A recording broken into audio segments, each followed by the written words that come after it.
Sa pagkatandaan mo, kapatid, hindi sila kundi ang Diyos ang nagtanim sa'yo. Kahit pa walang bilib sa'yo ang mga magulang mo, wala silang alam sa'yo sa kakayanan na meron ka, sapagkat ang nagbigay ng kakayanan mo at ang may plano para sa buhay mo, yung long-term plan sa kabila ng kapalpakan mo, hindi ang magulang mo kundi ang Diyos na siyang lumikha sa'yo, na siyang nakakalam at nagbigay ng talento sa'yo, na natatabunan lang ng mga insecurities mo, ng takot mo, ng paninira at ng mga pangit na karanasang naranasan mo. You just have to unearth it. Believe in yourself and believe in God's plan for you. Huwag mong pansinin yung sinasabing masama ng iba, lalo't higit kung hindi naman totoo. Kung totoo man, kung pinagsisihan mo na ito, move. Ang mas paniwalaan mo ay ang sinasabi ng Diyos tungkol sa iyo na hindi nagbabago. I know you, I formed you, I love you, I know the plans I have for you, plans to prosper you and not to harm you. Do not fear. Huwag kang matakot. Kita. Kahit yung kinakanta nating, alam kong may magagawa ang Diyos, hindi natin iniimbento yon. Hindi positive thinking yon. Hindi brainwashing yon. May batayan sa Bible yun. Nasa sa Bible yun. Kapag nasa sa Bible, salita ng Diyos yun, sinabi niya yun sa akin at sa iyo. Totoo yun. Ang hawakan. Alam mo kung bakit ka natatakot?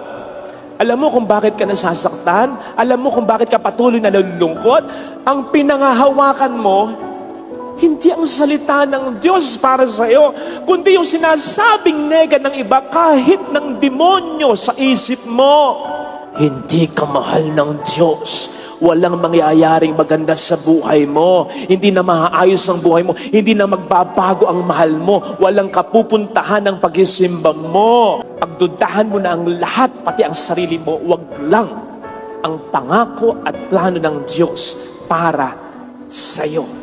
Kaya ka nandito ngayon sa kabila ng problema mo. Kaya ka nandito ngayon sa kabila ng yung hinihilingin mo ay parang hindi pa naibibigay ng Diyos sa'yo.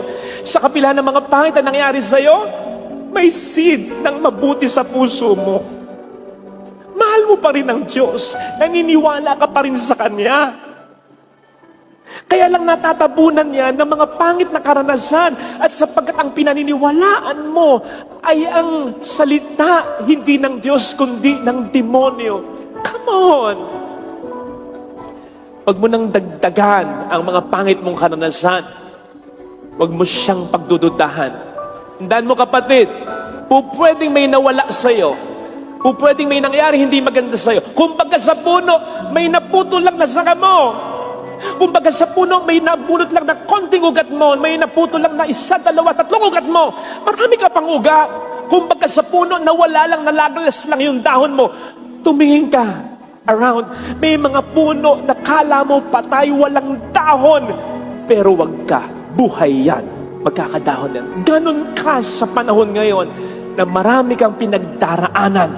Hindi ka patay. Buhay ka pa. Nakatanim ka pa. Dilig lang ang kailangan mo. Dilig ng salita ng Diyos.